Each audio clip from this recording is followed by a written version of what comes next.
Live 95.1 presents Youth on the Rise. Youth on the Rise. A radio show by the youth for the youth. Join your hosts Craige Hardel and Tania Elias as we shed light on pertinent topics at the cornerstone of our lives and our nation. Tune in to hear our guests every Monday night from 8 to 9 p.m. as we impart knowledge and guidance to our listeners. Don't forget, every Monday night from 8 to 9 p.m. on Live 95.1 FM. Youth on the Rise.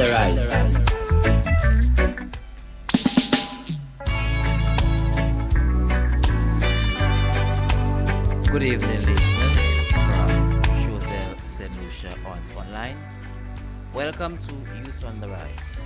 I am your host, Craige Hardel, and with me my co-host, Miss Tania Elias.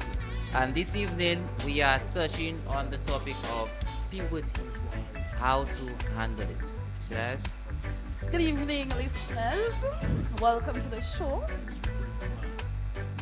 Now, tonight, listeners, promises to be quite interesting. Again,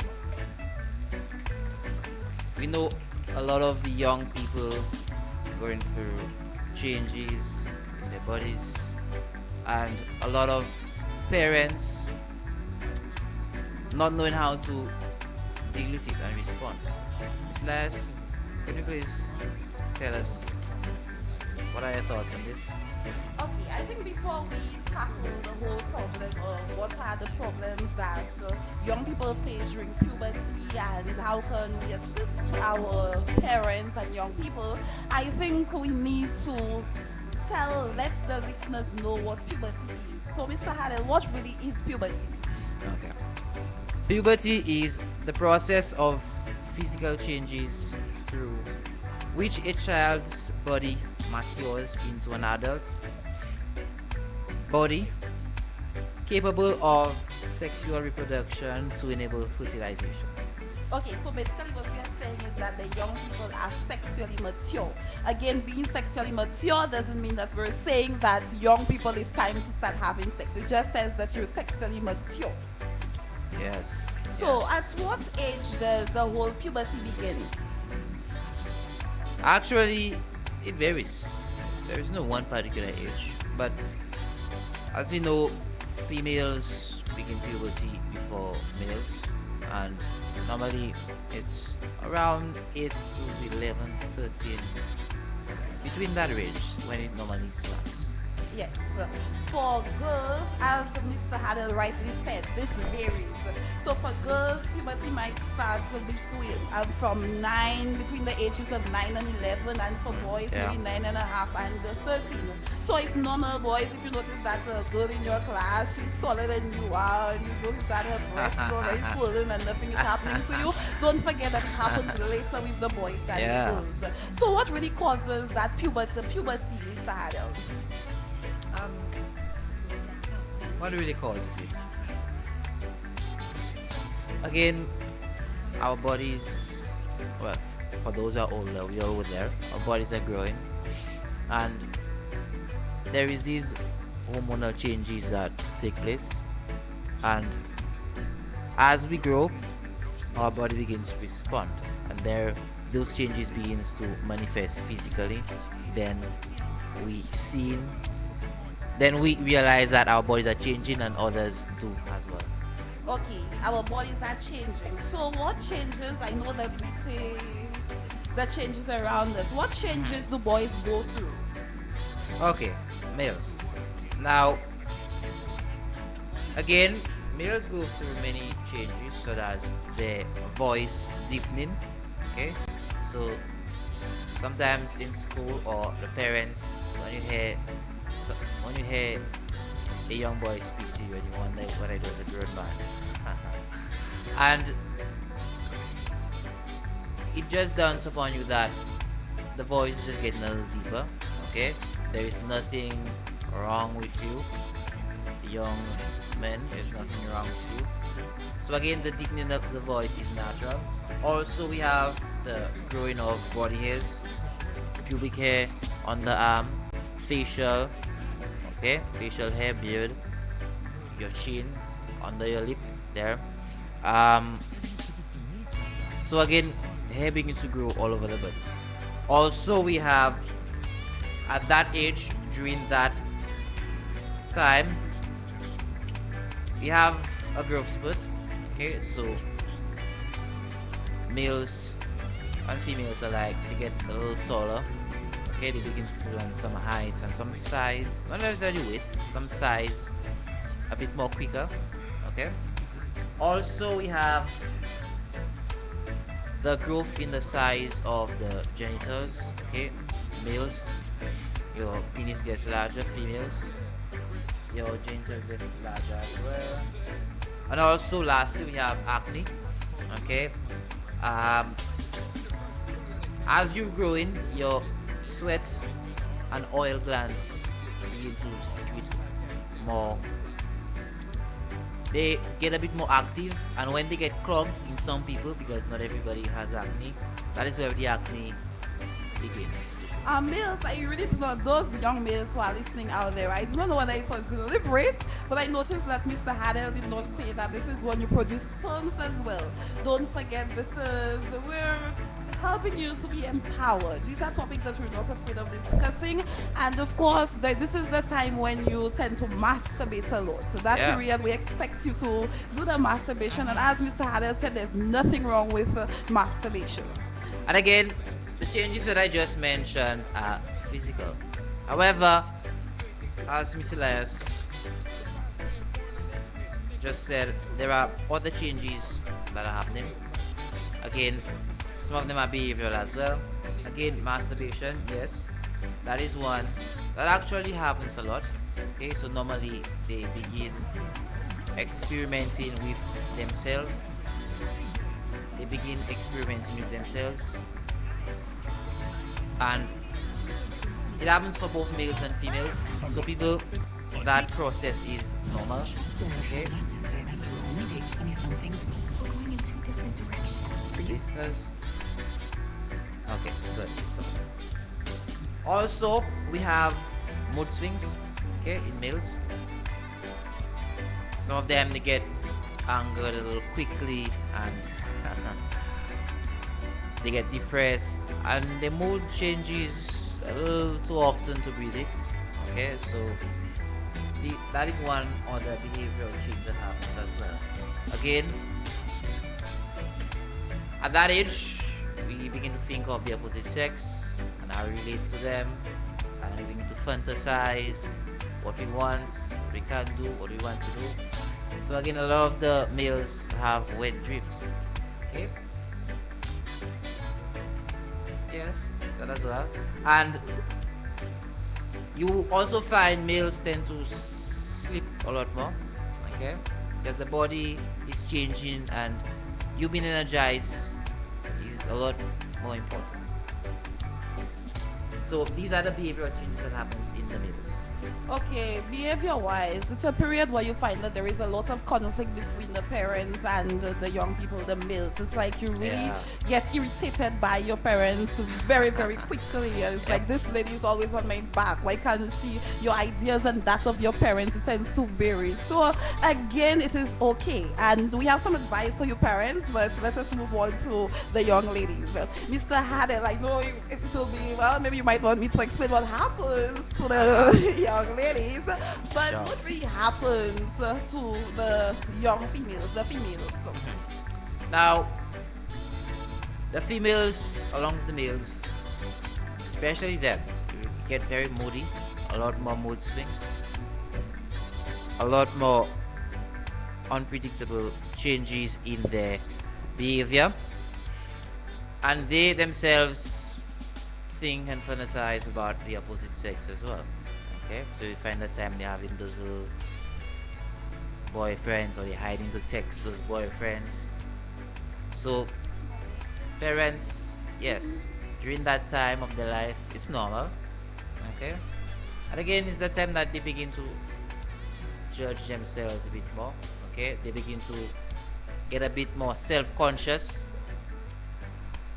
They get a lot more aware of the fact that people have their eyes on them, and the fact that their actions affect other people, and also they get influenced by, for example, if the parents do something that they really don't like, you really see it in them, so they get bored a little more quicker.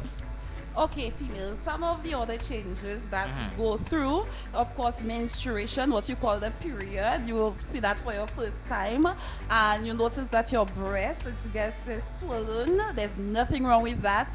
Your hips they widen, nothing wrong with that. And some of us we have some very beautiful Coca-Cola shape. So this is the time where you realize that hey, my body is developing, I'm beautiful, and maybe some of you might actually be very uncomfortable with what you see, but that it's really, really normal.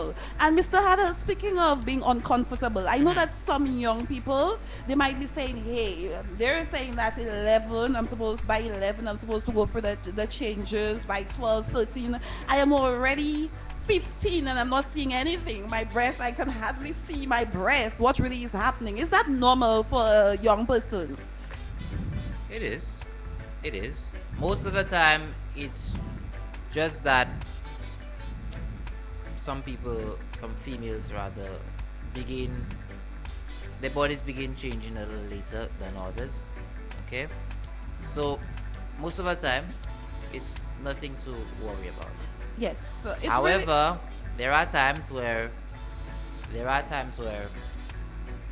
if a teenager, say, gets close to the age of 20 and barely sees any change, that person needs to go to the doctor. Something may be wrong, there may be some hormonal imbalance somewhere, and for such an extreme case, yes, I would say something is wrong. Yes, I would say 20 is even too late. By the time maybe you're 16, 17, and you have not noticed anything happening to you, I think you need to discuss it with your parents and you need to visit the doctor.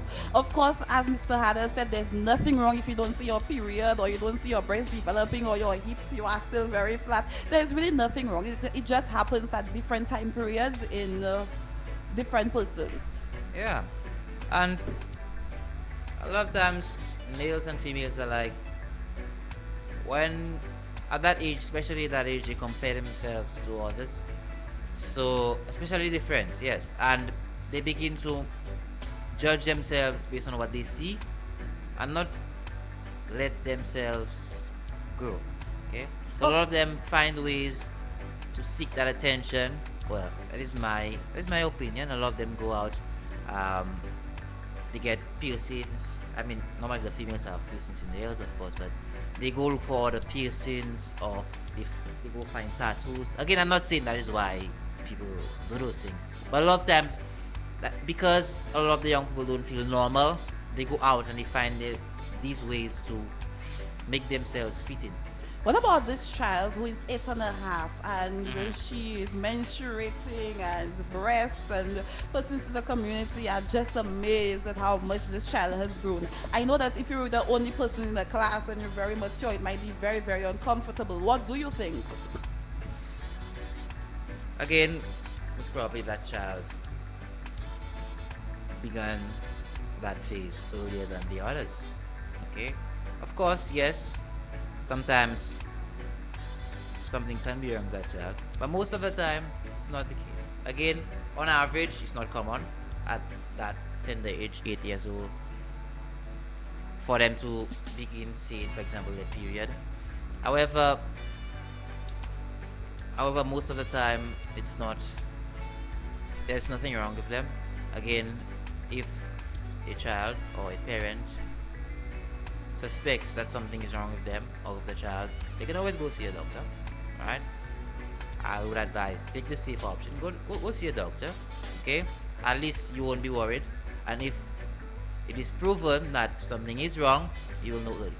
But you never give the child the impression that, hey, you're menstruating at 8, there's something wrong. You do not know, as Mr. Hardel rightly said, this thing varies. It happens at different times in different individuals. You just say, okay, it's normal for you to take your child to visit the doctor just for a checkup. Yeah. Yes. And again, listeners, the lines are open. Okay? Today we open the lines early. It's 20 past 8. I So, know that you... if you feel, wait a minute, if you feel that you have a contribution, you can reach us at 714-5574 on WhatsApp, or you could give us a call. I know you said that this period of puberty is a time of conflict. But what if a parent realizes that, hey, my child is already through that period, and I'm not, this child is still the nicest child? Should the parent be concerned? When you say the nicest child, what Yes, exactly the do kinds of things. I mean, I hear the you mean neighbors still say how the child is immature? very moody and the child Ah. is reacting, and to me, it's not happening with my child. Should the parent be worried? Interesting question. Again, some teenagers are a bit more moody than others. However, if a particular child or if a parent notices absolutely no kind of behavioral change in their child, and I mean, they shouldn't be too worried. However, if that child isn't growing at all, I mean, if there isn't any physical change and there is no behavioral change, I would argue that something may be wrong. Okay, parents, if your child is not stressing you out during the pubertical, I hope that's how it's stage, it means that this child is keeping the problem in. And you need to find a way to help the child discuss it. Honestly, at that age, you expect a little rebellion. You expect them to question you. You expect them to, yes, that's the time where they want to wear clothes that you don't want them to wear and all these things. And your child really has no problem with that. Honestly, you need to find out what's happening. The child has some kind of problem and the child is not sharing it with you. So if there is no conflict, you should be concerned. Oh yes. And again, you spoke about what I was just about to touch. Normally, during the years of puberty, you find teenagers are on this quest for independence. So that is the time they want to find a lot more about themselves. They want to try a lot of new things. They want to explore. Okay, that is why sadly a lot of them actually get sexually active quite early. Okay, and as much as a lot of parents will not want to hear it, and a lot of people won't like hearing it, but that is the case. A lot of them, they get sexually active very early. As soon as they notice those urges begin to develop, and especially when they realize their friends are doing it, they jump the bandwagon. Okay, so some of them very young, sometimes you find they're beginning to explore and wanting to, as somebody normally says, live like the grown people. Okay, so again, one, you normally find them beginning sexual activity early, and actually that is not right. It shouldn't be so, and they should not be doing that. Again, it is not wise to encourage any young person to begin sexual activity, because one, they're not accountable for themselves, and two, they're not ready to handle any responsibility that will come out of it if something goes wrong. Also, during puberty stage, you find a lot of increased rebellion. So again, parents, if you find they starting to give you a little trouble now, starting to tell you no sometimes when you normally said yes, again, a bit of rebellion is healthy. Again, I'm not saying that they should be rude. Okay, at that time they want to find their identity. Okay, they want to know that they're somebody unique. So a lot of the time is they actually trying to see who they are and where they stand in life. Okay, I'm happy that you mentioned the fact that being sexually mature, it's that stage where you leave that childhood stage and you're progressing towards the adult stage. Let's look at a mango. Yes, you have a mango, it's close to being matured, but it doesn't mean that I'm ready. It's not that, it doesn't have that yellow that you want. So Yeah. it doesn't mean that you're going to pick the mango from the tree. So the young people have to be very careful. Having breast and menstruating and all these things, yes, it makes you feel like you are a woman, but remember, having sex too early can actually create a lot of complications for your Yeah. baby. If you are pregnant, there are a lot of risks associated. You can get cervical cancer, so you have to be very, very careful. Being sexually mature does not mean that you are ready to be sexually active. And Mr. Adel, I like the fact that you mentioned friends. What role do friends play at that crucial period? Okay. Normally, at this period, friends normally have a lot larger of an influence than parents. Okay, because a lot of children, they socialize a lot, and they basically look at other people and judge what other people are doing and really mirror it to themselves. Okay, so that is the time a lot of self comparison happens. They don't want to go to school with that, or they don't want to be wearing this, okay, or they don't want to be seen with that person. Okay, so a lot of habits, a lot of values they inculcate will come from the friends. That is why who they follow, who they work with, who they confide in is really important at that stage. That is why the parents need to speak to their children. Okay, they need to know who they will socialize with. Yes, I think at that age, the parents tend to have a lot of problems with the friends that the children keep. Yep. For example, you notice that they are on the phone. Before, you would have this email on the phone, but now they're on the phone 3 hours, 4 hours. Into the nothing night. like, yes, there's nothing like family time. They're on Facebook Yes, and that is a they're big all one. over. And the parents, I think maybe because you had that connection with them and you notice that it's going somewhere else, you tend to get concerned. And then you start hearing things about the other children that they mingle with, and you too, you start getting quite concerned. However, what you find is that it is a time when children, I'm going through all these changes. I really don't understand it. So I need to be with my peers. They too are going through it so that we could, discuss. Somebody who's going through the same thing. That's where, yes, it's like a sense of belonging. This person is going through the same thing I'm going through, so we can talk about our experiences. But really, parents, yes, I know you might want your children to associate with the right persons, but you need to give them some time to really discuss what they're going through with persons of the same age group range. Yes. Again, sometimes a lot of parents do not like when the children socialize with a certain group or a certain person. Again, you talk to them, but at the same time, you don't make the decision for them. Okay, you have to realize that they're growing, they're learning. They'll make mistakes too. I mean, you did, obviously. They will make mistakes too, but you just try to guide them. So, Okay. do you think that there should be a problem with the child now conversing with boys? Before, when they're younger, it's like they actually don't even want to run and mingle with the boys. Are you referring to But females? at that age, you find that, hey, and now I'm calling and I'm seeing boys. Boys are now looking very desirable. So is there really a problem when it comes to the opposite sex? Um, of course, on a day-to-day basis, we encounter someone of the opposite sex. But when your body begins to change, your hormones begin to send signals.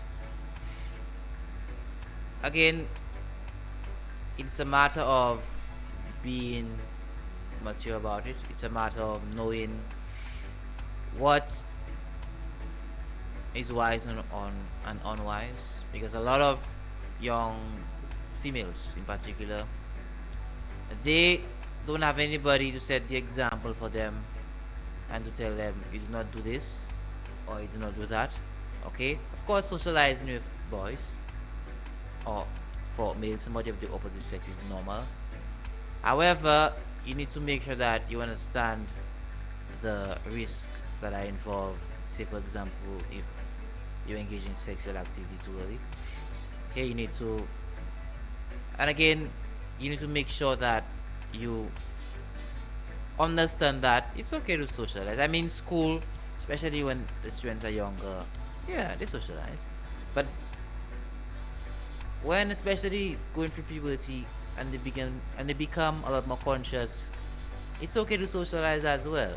Okay, and again, I do not see why we have this taboo as to why females and males shouldn't be seen speaking to each other.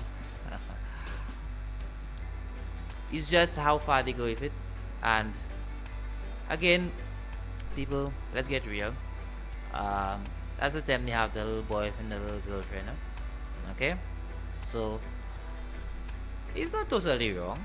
I mean, they're they're learning as long as they don't take it too far. Don't you agree? As long as they don't take it too far.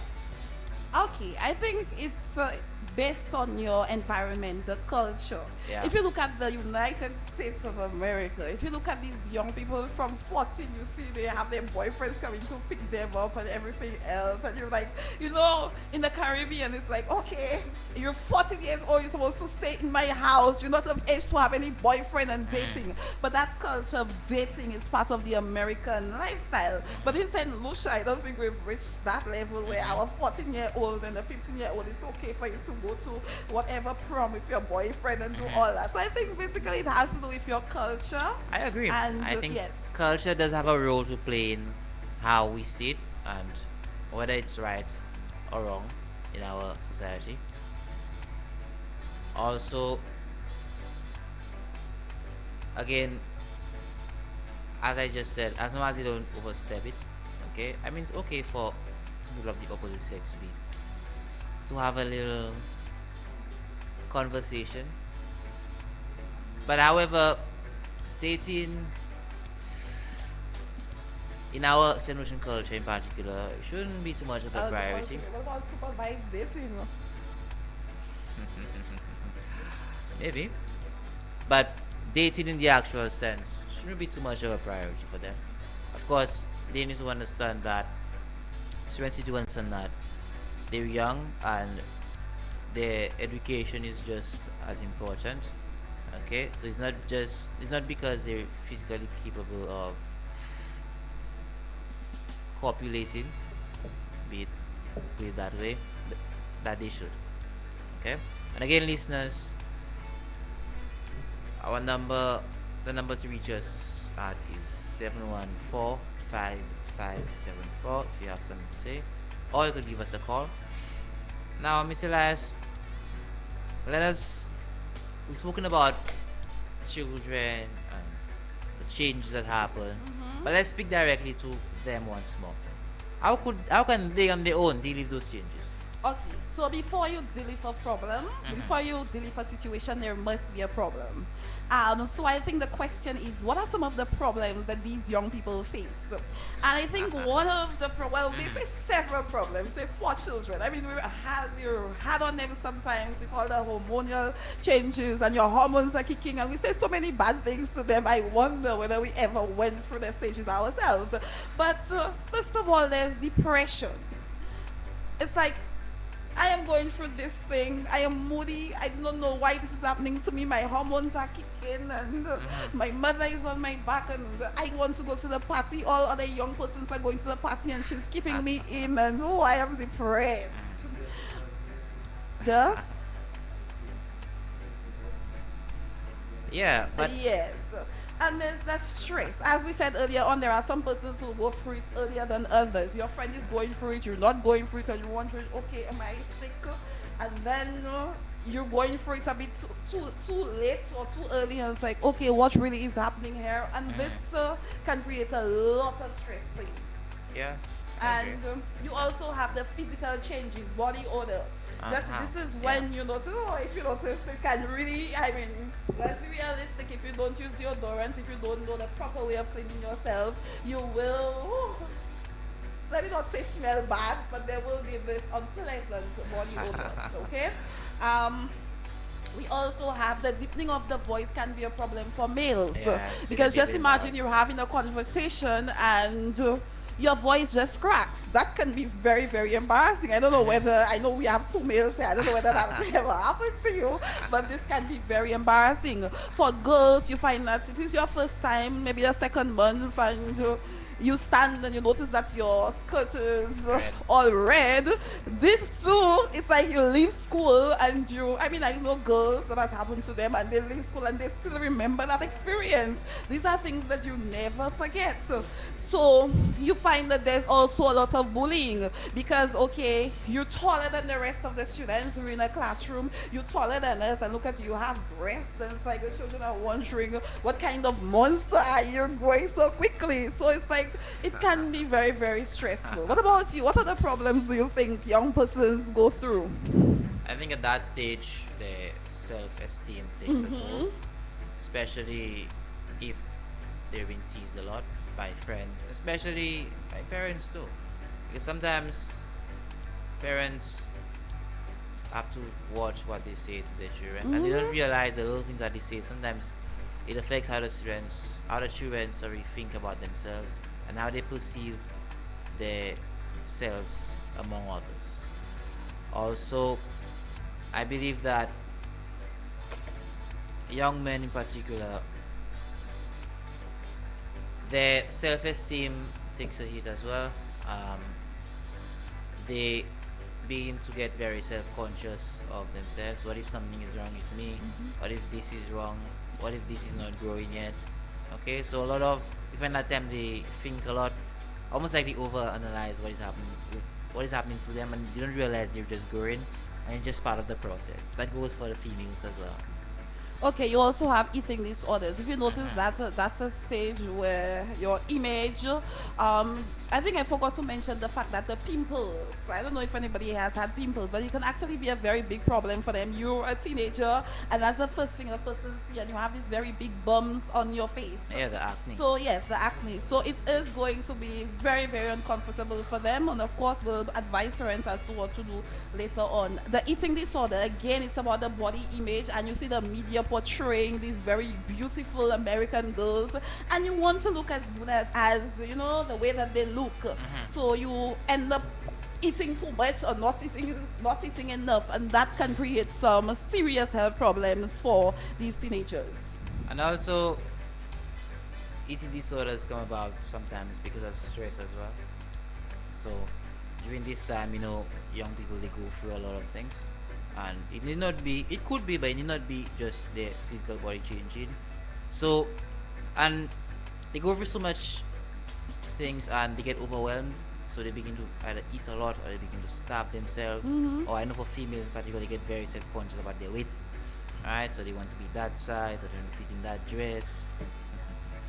So they have to learn to manage that. Okay, so that normally happens. And also there's a lot of peer pressure. This is the time where children experiment.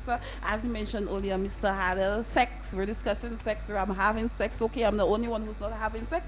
I'm going to try it. Alcohol abuse, all these things. This is when they tend to get and make some very, very bad decisions. Yeah, and again, alcohol abuse, that's another big one as well, because that is the time a lot of them actually tried. Okay, and again, we like to see alcohol. As the time some of them nobody try drugs too.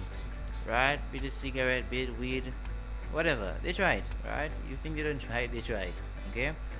So again, we like to put alcohol, we like to pretend that alcohol is not as bad as the other drugs. That's not the case. Okay? So again, during that time, there's a lot of experimentation going on. Okay? So normally that hampers them. So find a lot of addictions, they get started right there. Okay, they take it once in secret, twice in secret. They like it, they keep on taking it, and sometimes you find some of them in the home, they smoke it, or I mean the drinking, because you see the parents do it.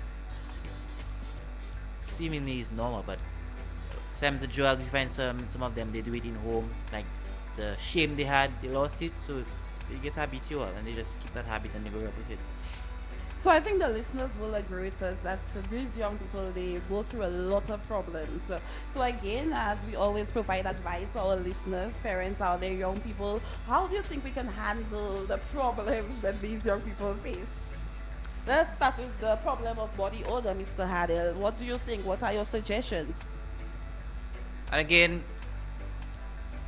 body odor, simple. You need to one, first of all, make sure you bathe regularly. Okay, as rudimentary as that sounds, yeah, you need to make sure that you bathe at least more than once a day. Okay.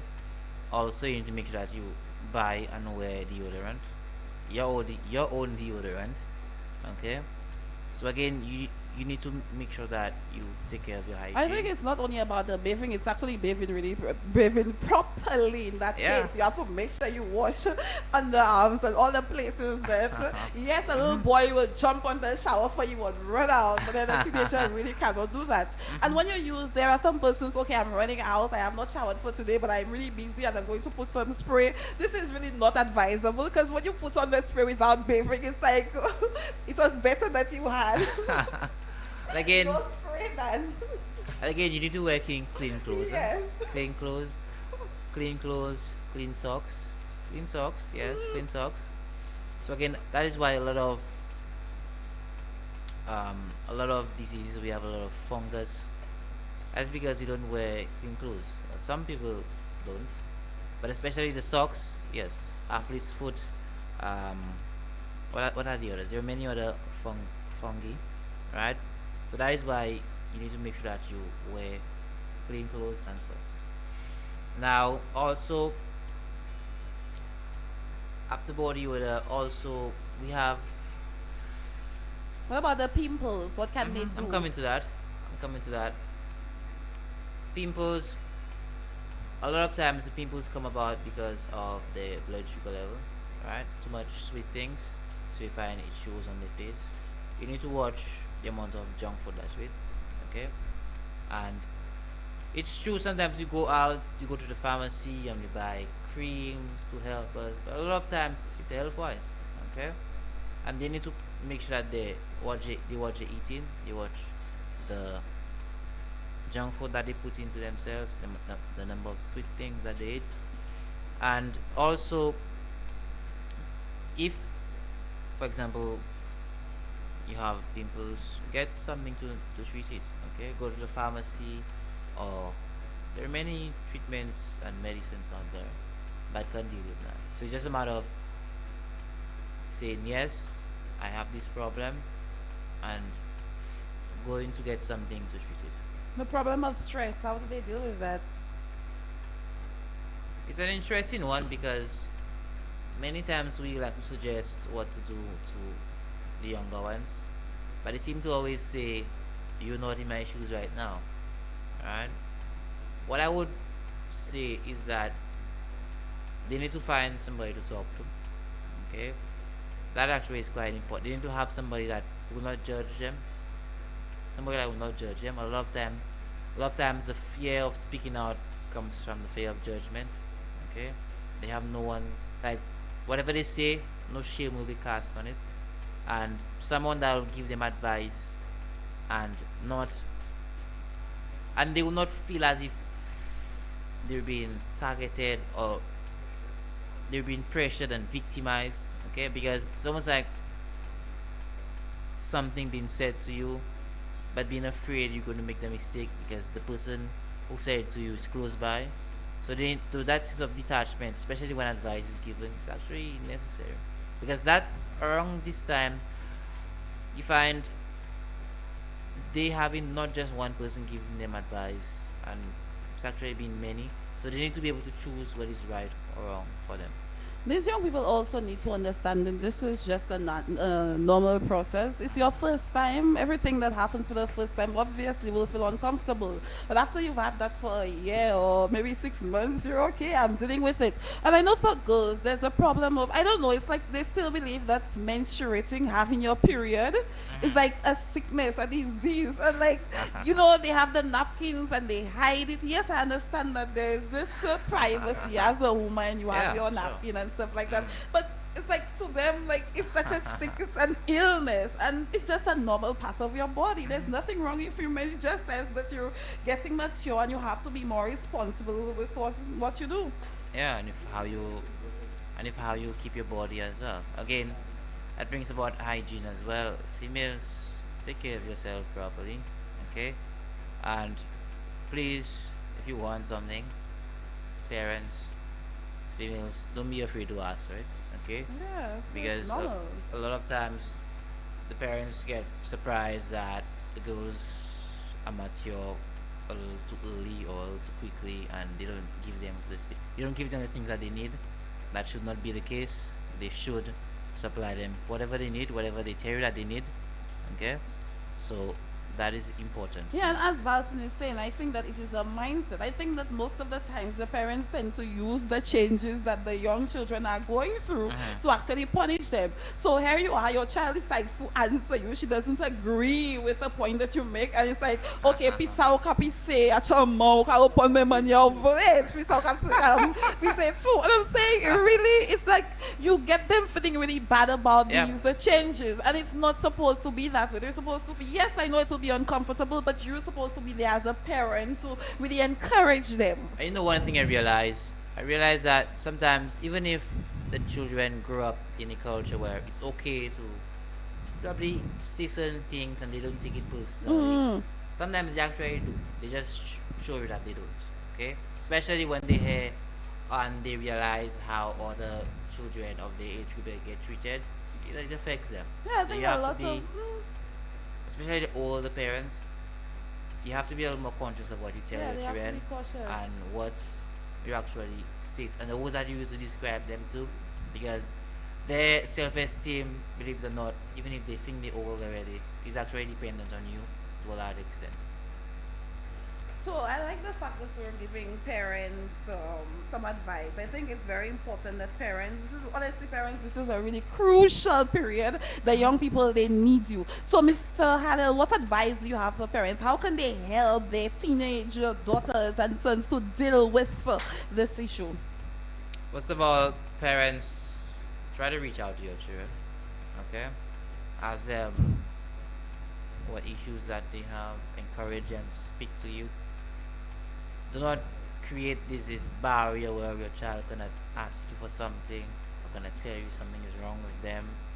Alright, you need to listen a bit more, be a bit more understanding. Yes, they do wrong, but at the same time you need to give them a listening ear.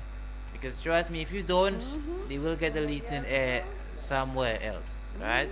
That is what parents don't realize. And they blame the trend, but sometimes it is them. Okay, it's sad to say sometimes it's their fault. Alright, so you need to be there for the children, okay? Be there to listen to them. If you're not around them, say if you're gonna leave your parents, at least a phone call once in a while to ask how you doing or the main issues that come up, okay? The main anxieties that they have. Also, if something goes wrong, they need to be able to reach out to you as well. They need to be able to feel that they can reach out to you. Yes. There's nothing worse than when a child feels he or she cannot reach out to the parents. Okay, that is when for me you really feel alone. Alright? On that point, no matter how many, as Mr. Hardel said earlier on, these students will reject and they'll not want to listen to you. But no matter how many times they reject you, you have to make sure, even though you call and they don't respond, but make sure you send the message across. I am there. This is what you're supposed to do, and things like that. What about Mr. Hardel books? Do you think that books can help in any way as a parent, Oh yes. providing? Oh yes. Do I think books help? Yeah. Again, we live in a culture where we don't read. We don't read. And again, we think reading is something that is reserved for the schools and book learning. That couldn't be further from the truth. And whether books help, they help a lot. Again, people remember that books are distilled versions of people's experiences and their thoughts.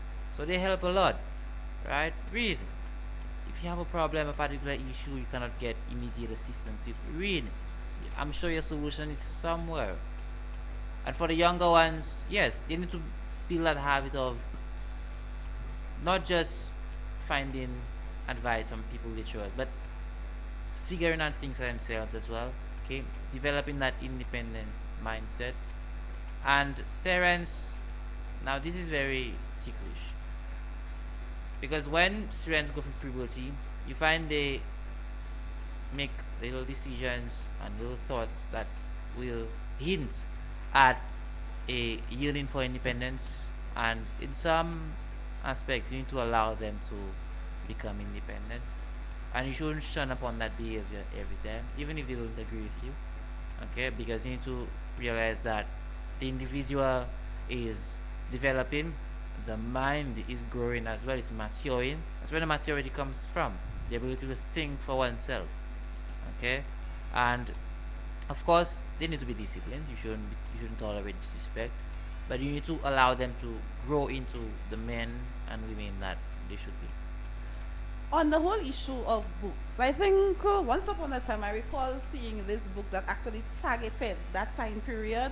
They actually had the questions that the young people would ask, and whether it's normal to do this and whether it's normal and that and stuff like that. And these books were at the school. So there are actually those parents who are interested in purchasing these books. There are actually books that deal with the preteen years, the teen Yeah. years. So you can get these books. Now don't just buy the books and give it to the children. After they've read a chapter, you could always have them to discuss it. If hey, what was that chapter about? If you just give it Oh, to them, the yes. children, okay, what am I really getting from that? I'm putting that on the side, but you have to actually discuss it with them, the content. And also, you don't wait for the children to go through the changes for you to start discussing it with them. So, okay, Valson is voice is cracking, and now I'm telling Valson about it, and he has, he's producing sperms, and you see signs of masturbation, and now he's not going. This is not happening to him. He'll not want to listen to you. So what research is suggesting is that you start that period where you educate them by 2 years, 1 year. Do it gradually. Don't just come. I'm going through that phase, and all of a sudden you're just throwing. Yes, you're Yeah. bombarding me with information. I'll Yeah. not be receptive to it. You should do that 2 years, at least 2 years before. Start preparing them slowly. You understand? Yeah. And the parents, we all went through it. Males, we go through it. Females, we go through it. Yeah. So you have the experience. Tell your children about the experience, Yeah, what that you is- went that is very through. important. Create a better environment. Make sure that their experience is better by using your experience. What do you think, Mr. Hardel? Yeah. And again, parents need to tell children their life stories. Okay, certain things that they went through when they were your age, the child's age. Tell them. I mean, trust me, they want to listen, they want to hear, and hearing it from somebody who's that close to them, it will stick, right? A lot of parents think that because their upbringing wasn't ideal or it wasn't perfect in a sense, they don't have something to share. No, that's not the case. Doesn't matter if you're poor or you're wealthy, you have something valuable to share. And again, a lot of parents actually do that, but there are others who think that their life experience isn't good enough. There is no substitute for life experience. Okay, it is very, very valuable. You have a book and you have life experience, or rather you have somebody who can correct you as you go by. You should not ignore that source of advice. Okay, doesn't mean you should not think for yourself and or take it blindly. However, experience should not be ignored. That is why young people, you need to show the older people some more respect. All right, they've lived a lot more than you do, and even if you look a bit more physically capable than they are, I mean, they were your age once, and they have a lot to share that will benefit you for sure. Okay, this is also a time when young people want, as Mr. Hardel rightly said earlier on, they want a level of independence. I mean, it's like I've left that stage where I'm not supposed to be a child anymore. I'm supposed to be learning how to be an adult. Give me some responsibility. Most of the times you find that the parents and the children, they tend to be at loggerheads with each other because Yeah. children want a level of independence. You have to give the children, the opportunity to be independent. And when you leave them with that responsibility and they carry it out the way that you wanted them to, you reward them. That's where the kind of habit that you want them to develop, they will develop it. In all fairness to teenagers out there, there are lots of very, very good teenagers out there, well brought up. Yeah, I agree. Okay, like Valsoon. I agree. And again, that is why you find a lot of children, they lack that ability to just express themselves. Especially if they have a particular skill or talent, they hide it. Right? That's where it comes from, you know. that habit of not expressing themselves, being independent at home, being the best people that they can be. Okay, so you need to allow them, give them the avenue to really show what they can do. Okay, be it through little tasks that they do at home, be it through responsibilities that you give them and they carried out successfully, be it through roles that they take up in the community, in the schools. Make them know that that is valuable and such an initiative is appreciated. Become a bit more involved in knowing what they're actually doing, okay, what roles they're engaging in school, community, right? Because that role, or these roles rather, they help build that self-confidence, they help mold that self-esteem, and really that is what really benefits them, in my view. Of course there are other benefits, but that is one thing that really helps them to grow into independent adults. Parents also, you need to stop being afraid of your children's friends. A lot of you chase, I don't know if you chase your children away by being, it's like you always at them. That girlfriend, I don't want you to talk to her. She's the one, yes, their hormones are kicking. They have their friends. It's that boy who's always on the phone who is doing that to you, or that girl down the road. From the time you started following her, you have changed. Parents, it's okay for your children to have friends. That age, they really need their friends. Or you can invite the friends home if you don't want the child to be on the phone 24/7. Okay, I noticed that you're always on the phone with Mr. Hardel. Can you invite him home for lunch? And then you create that kind of, yes, molding, that much more trusting environment for both you and your child. Yeah, yes, I agree to that. Again, it makes the child feel they're loved, okay? And even when sometimes they the people that they're associating with isn't the most ideal, they will check themselves, okay? Because they will know if that child comes home and that child doesn't behave the way that they're supposed to behave along the lines, your parents either lose some confidence in you, or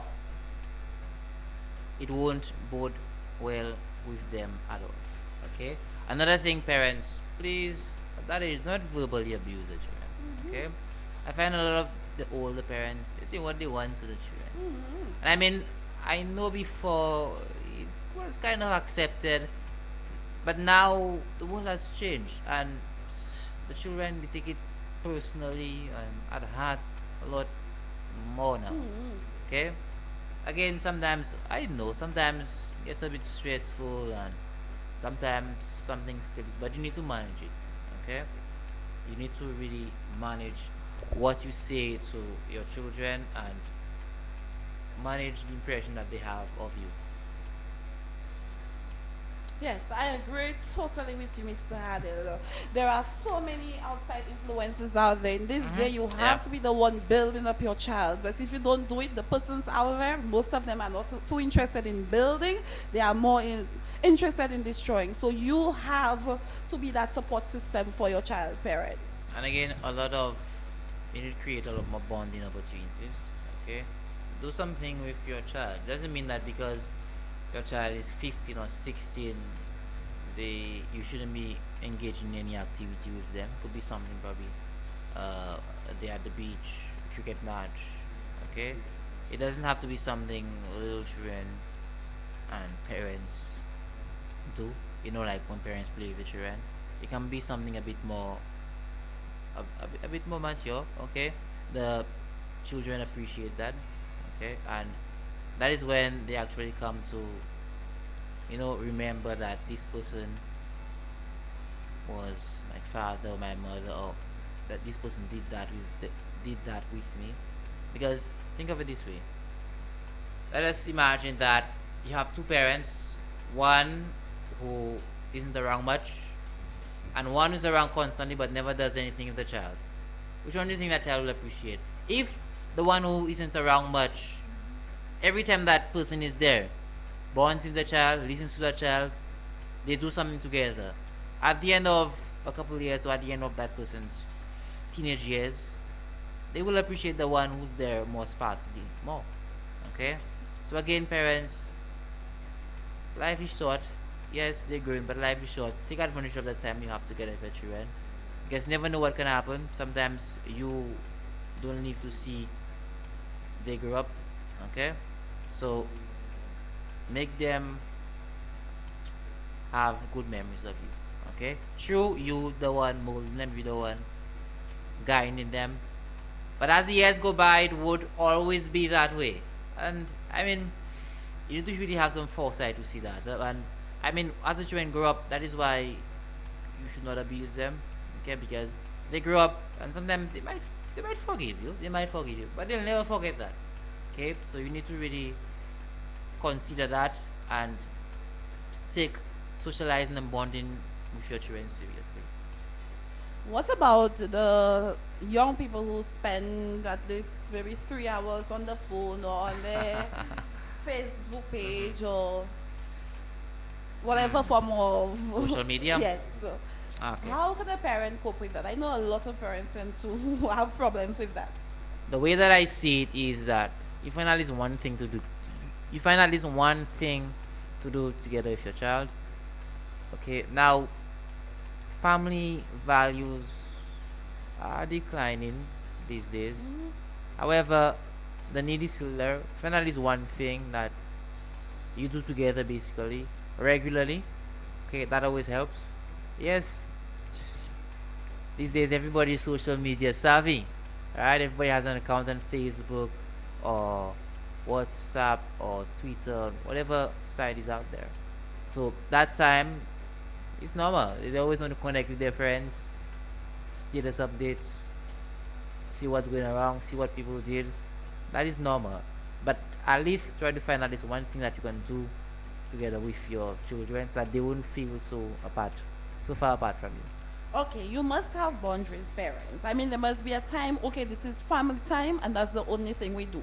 So maybe it is around maybe 7 to 8. So that time, we know for sure nothing else should be done during that time but family time. I know some persons might say, okay, what's American culture, whatever kind of culture we're looking at, but people have different cultures in their homes. So maybe that could be one of the values in their homes. Maybe that could be one thing that you can implement if you want life to be better for you and your child, the conflict to be less. And again, a lot of family time I realize comes from religious rituals. And again, that's a good thing. However, I believe it should be a little more than that. Huh? Okay. Sometimes the only time children give their parents their full attention or are around them is when, say, they have to go to church or they have to pray together. I know, like the Adventists, they have to pray together or they have to engage in some activity where it's community work, group work, and their parents are around. You should find some activity independent of any commitments that you have. Okay, it has to be something of your own free will that you engage in so that child will feel connected with you. Do you ever think there comes a time when the parents and the child can consider counseling? Counseling, Mm-hmm. first of all, I'll tell you, they need to just communicate more. Again, yes. If it happens that there is a huge problem, say in the relationship between child and parent, and something's very wrong, and they feel that they cannot solve it within themselves, yes, they should. Yeah, people counseling is not a death sentence, right? A lot of people have Yes. this This aversion and this belief that counseling is bad. No, counseling isn't bad, right? I mean, you basically receive an advice. Okay, you have a professional who knows how to find the problems and knows, and a professional will give you a listening ear. Oh, go Okay. to a priest, go to a pastor, Yeah. go to the elder, go to your great grandmother, go to somebody to There are- advise. I mean, There are quite a few support systems out there. Okay, and a lot of times problems in relationships, communication breakdown, just speak to your parents a lot more. Right? Engage with them, find out what they think. Okay? What do they think of a particular decision that you thinking of making? What do they think about what somebody did to them? Okay, because sometimes a lot of problems we have is just wrong perspectives that we view situations from, and a lot of times when we're stressing over something, there are times that it's just how we see it. That's the problem, and not the thing itself, right? I remember previous guests coming on and she saying that stress is not it's not the stress itself that bothers you, but how you perceive it, how your mind interprets it. So having another perspective, a fresh perspective, one that you confide and can trust, will always help. And at the end of the day, I think that most people are always scared of getting advice because they think of the person's judging them. How will people see me if I try to get some advice from my child? But the aim should be your child. At the end of the day, you're trying to do something that's going to benefit you and your child. You're not doing anything that's going to benefit. It's not about how will people see me, how will people judge me. It's about what will my child get out of it. So, Yeah, very much agreed. Very, very much agreed. Okay, listeners, we've listened to a very interesting show today. A lot that can be taken and used and learned has been spoken about. And tonight, this is the end of our show. Now, listeners, remember you can reach us via our Facebook page, okay? Also via email at youthontherise@hotmail.com. Also, you can check out our YouTube channel. Yes, we're on YouTube. Erin's episodes of our show go on there. So if you missed this show by any chance, or if someone you know missed this show and really wanted to listen, they can check it out there. Okay, the videos come up. So please like, subscribe, share. Okay. Now, listeners, stay tuned for next week's show. Okay, next week's show should be very interesting. I'm not letting in on what we're discussing, but next week's show should be very interesting. Happy Easter to everybody, and good evening.